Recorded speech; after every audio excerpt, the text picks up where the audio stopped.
ಅಯ್ಯ ಮಗು, ನಾನು ವಯಸ್ಸಾದ ಮುಖಬಲ. ಬಾವಿಯಲ್ಲಿ ನೀರು ಕುಡಿಯಲಿಕ್ಕೆ ಹೋಗಿ ಕಾಲು ಜಾರಿ ಬಿದ್ದರೆ ಅನ್ಯಾಯವಾಗಿ ಪ್ರಾಣಾವಬಹುದು ಮಗನೇ.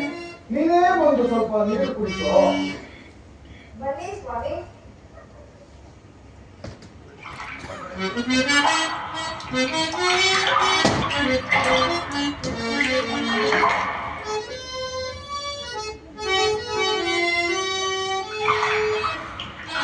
ಅಯ್ಯ ಮಗು, ನಿನ್ನ ಕೈಯೇ ಇಷ್ಟೊಂದು ರುಚಿಯಾಗಿರಬೇಕಾದ್ರೆ ನಿನ್ನನ್ನು ಅಳೆದಂತ ತಾಯಿಯ ಉದರ ಎಷ್ಟು ಕುಡಿತೋ ಮಗನೇ.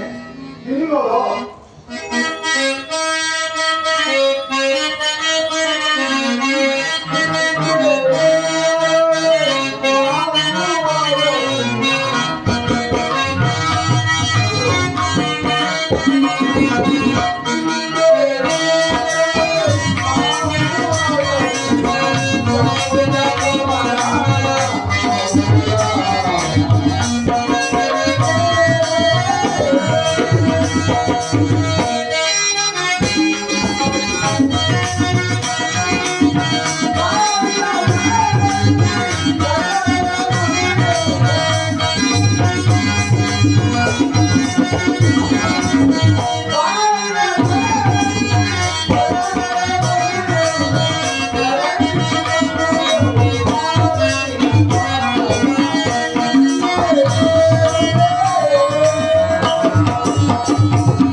ಎರಡು ಚುಪ್ಪು ಹಣ್ಣುಗಳು ನಿನಗೂ ತುಂಬಾ ಹಸುವಾಗುತ್ತಿರುವುದು, ನನಗೂ ತುಂಬಾ ಹಸುವಾಗುತ್ತಿರುವುದು.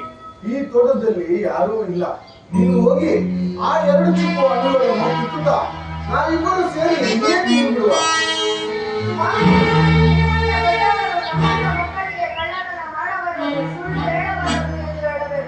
ಆದರೆ ನೀವು ಗಣಕನ ಮಾಡು ಎಂದು ಹೇಳುತ್ತೀರಲ್ಲ. ನಮ್ಮ ತಾಯಿ ಹೇಳಿದ್ದಾಳೆ,